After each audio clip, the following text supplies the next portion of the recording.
52 शहीदों की शहादत को कभी नहीं भुलाया जाएगा, यह कहना चौधरी जाकिर हुसैन का है। नूंह के शाहपुर नंगली गांव में गुरुवार को शहीदी दिवस कार्यक्रम का आयोजन किया गया। इस कार्यक्रम में हरियाणा वक्फ बोर्ड के प्रशासक चौधरी जाकिर हुसैन, पूर्व विधायक, जिला प्रमुख जान मोहम्मद, भाजपा जिला अध्यक्ष नरेंद्र पटेल, केंद्रीय मंत्री राव इंद्रजीत के निजी सचिव सहित कई मौजूद लोगों ने शिरकत की। गांव के सरपंच हाजी अब्दुल्ला द्वारा कराए गए शहीदी दिवस कार्यक्रम में शाहपुर नंगली गांव के 52 शहीदों को याद किया गया। हाजी अब्दुल्ला ने कहा कि आज़ादी से पूर्व अंग्रेजों की हुकूमत में गांव के 52 लोग ने अंग्रेजों से लोहा लेते हुए अपने प्राण न्यौछावर किए। अंग्रेजी हुकूमत ने गांव के 52 लोगों को 9 फरवरी के दिन फांसी के फंदे पर लटकाया। इस दिन की शहादत को लेकर शाहपुर नंगली गांव में कार्यक्रम कर उन्हें याद किया गया। वहीं इस अवसर पर स्कूली बच्चों द्वारा शहीदों की शहादत को लेकर कई कार्यक्रम प्रस्तुत किए। देशभक्ति गीत गाकर शहीदों को याद किया गया। गांव के सरपंच अब्दुल्ला ने कार्यक्रम में पहुंचे मुख्य अतिथियों से आग्रह किया कि शहीदों की याद में गांव में बनाई गई शहीद मीनार कई वर्षों से आज भी अधूरी है। ग्रामीणों की मांग है कि शहीद मीनार को पूरा किया जाए ताकि आने वाली पीढ़ी इन शहीदों को याद कर सके और इतिहास से रूबरू हो सके। वहीं चौधरी जाकिर हुसैन ने कहा कि यह शहीदों की धरती है। शहीदों की बदौलत ही आज हम आज़ाद हैं। बरसों से इस देश में अंग्रेजी हुकूमत ने राज किया और बहुत जुल्म किए। इसके अलावा सोने की चिड़िया कहलाने वाला भारत देश को विदेशी मुल्कों ने आक्रमण कर खूब लूटा। देश के लिए मर मिटने वाले उन लोगों को हमेशा याद किया जाता है। ऐसे कार्यक्रम के चलते आज की पीढ़ी को उनकी शहादत के बारे में पता चलता है। वहीं उन्होंने कहा कि ग्रामीणों की मांगों को सरकार तक पहुंचाने का काम किया जाएगा और उन्हें पूरा किया जाएगा। कराया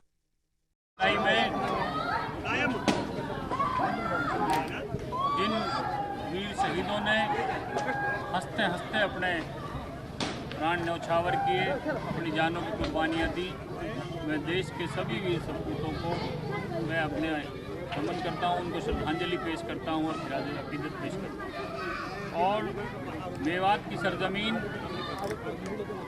का इतिहास, यहाँ की सरजमीन ऐसे शहीदों की शहादत से, उनके खून से यहाँ लाल हो गई थी जंग आज़ादी की लड़ाई में, कि जिन्होंने हज़ारों की तादाद में यहाँ जिन्होंने अपनी जानों की कुर्बानियाँ दी।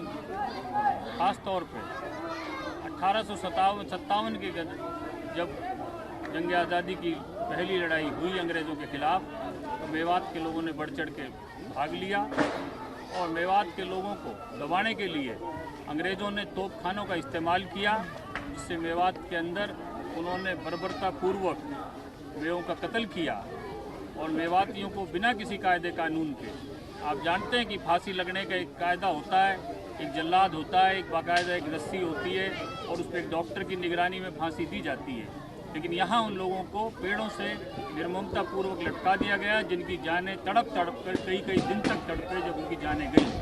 तो अंग्रेज़ों ने ऐसे कत्ल किए और ये नूंह और शाहपुर नंगली की धरती इस बात की गवाह है कि 9 फरवरी 1858 को 52 लोगों को एक ही पेड़ से लटकाकर यहाँ उन्होंने बर्बरतापूर्वक उनकी हत्या की और उन वीरों ने वीरगति प्राप्त की। और जो हमारे शहीद हुए, आज उन्हीं की याद में कि शहीदी दिवस का आयोजन किया गया। इसके लिए मैं शाहपुर नंगली के हमारे सरपंच भाई अब्दुल्ला जी को, उनके सभी साथियों को और सभी जो संयोजक इसके हैं उनको मुबारकबाद देता हूं कि उन्होंने शहीदों की एक याद को उन्होंने ज़िंदा किया है। हर साल वो मनाते हैं और हमारे बीच में बिल्कुल जिस तरीके से देखिए, मेवात ने कभी भी किसी आक्रमणकारी को, विदेशी को, चाहे वो इस्लामिक शासक थे, चाहे वो अंग्रेज़ थे, किसी को भी अपना राजा नहीं माना, उनकी अधीनता स्वीकार नहीं की। मेवात के लोग में राष्ट्रीयता की अपनी भावना का हमेशा परिचय दिया है और हिंदुस्तान के लिए लड़े हैं, हिंदुस्तान के लिए मरे हैं। और सन 47 में भी, जैसा कि आप सभी जानते हैं कि मरहूम चौधरी यासीन खां के आह्वान पर महात्मा गांधी जी भी गांव घासेड़ा में आए और हमारे लीडरान मेवात उनके साथ थे कि मेवात के लोग मेवात में रुके और हिंदुस्तान का एक हिस्सा है। मेवात के अंदर 1947 से पहले कोई भी विकास की मिसाल यहाँ पर नहीं थी। क्योंकि हमेशा दिल्ली की सरकार से लड़ाई रही। यहाँ तक कि मुगलों के राज में दरवाजे दिल्ली के मेवों के डर से शाम को दिन छिपने से पहले बंद हो जाएगा। और मेवात में अंग्रेज़ों की भी निशानी अगर हैं तो थानों की और जेलों की है। मेवात में आज़ादी के बाद विकास की बात रही, लेकिन जो विकास पिछले 8 साल में आदरणीय हमारे यशस्वी प्रधानमंत्री आदरणीय नरेंद्र मोदी जी के नेतृत्व में, हमारे प्रदेश के मुख्यमंत्री यशस्वी आदरणीय श्री मनोहर लाल जी के नेतृत्व में जो मेवात का विकास हुआ है, ये विकास बहुत पहले नहीं हो पाया। लेकिन आज की तारीख में मेवात पूरे हिंदुस्तान में दूसरे ज़िलों से कंधे से कंधा मिलाकर चल रही है विकास के मामले में। और इसका उदाहरण है कि आपके सामने है कि मेवात में जो नेशनल हाईवे तक भी नहीं थी, आज बॉम्बे एक्सप्रेसवे जो देश का सबसे बड़ा कॉरिडोर है वो यहाँ पर बन रहा है।